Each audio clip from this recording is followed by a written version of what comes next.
As the title above shows, this is the third lecture in a series of advanced level problems on friction. We are going to discuss various problems on applications of Newton's laws of motion, taking into account frictional forces between rough surfaces. The problems are further marked by 1 dot, 2 dots or 3 dots to denote difficulty levels of 1, 2 or 3 respectively. So let us see what the first question is telling. Problem number 1 is telling us, figure shows, I'll give you the figure in a short time, a light taut flexible rope wrapped around a fixed rough pulley of radius smaller.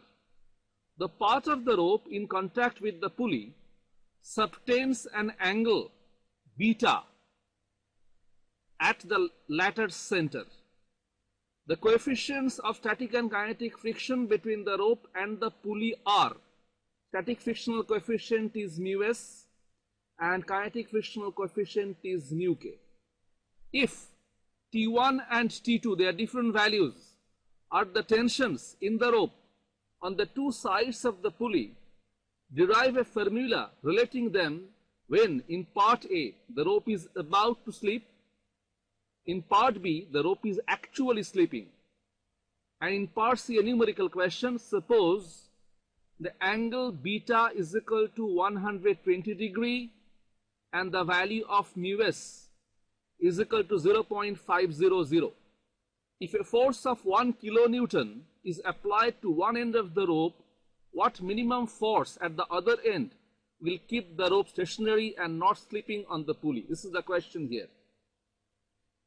And the figure given with the question is this one. We are keeping the figure as simple as possible.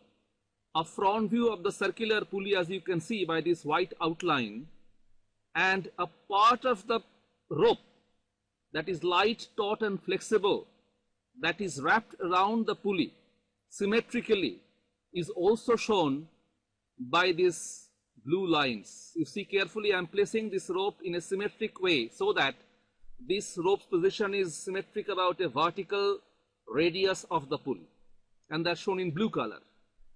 Now they have said the tensions on either side of this rope are not the same.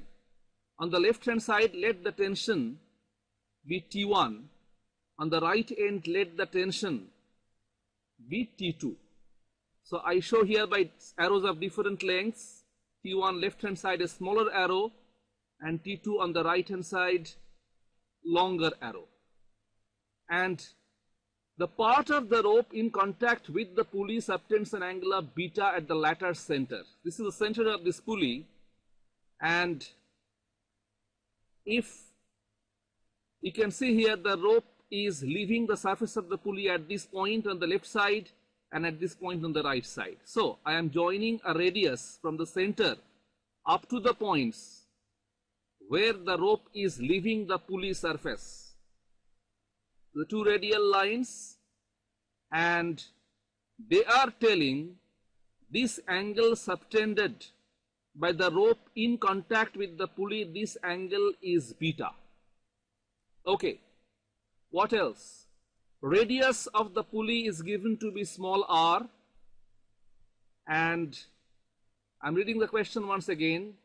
They have set tensions T1, T2 as shown here. T2 is going to be larger than T1, and between the rope and the pulley, the frictional coefficients also are given. Static frictional coefficient is mu s and kinetic frictional coefficient is mu k. So this is the question, and we have to find out relation between T1 and T2. An interesting question. Hello students, you got a glimpse of our video lessons through this small lecture. We have hundreds of lectures like this one covering various topics of advanced school level and intermediate physics in our website. They are exhaustive and often accompanied by elaborate diagrams to make concepts even clearer. They are taught with passion and sometimes with a bit of fun. So, at the end of the lesson, you have a commanding grip on the subject and you are ready for the board and competitive exams. Subscribe at physicsacademyonline.com to access video lectures of highest standard on various topics of physics.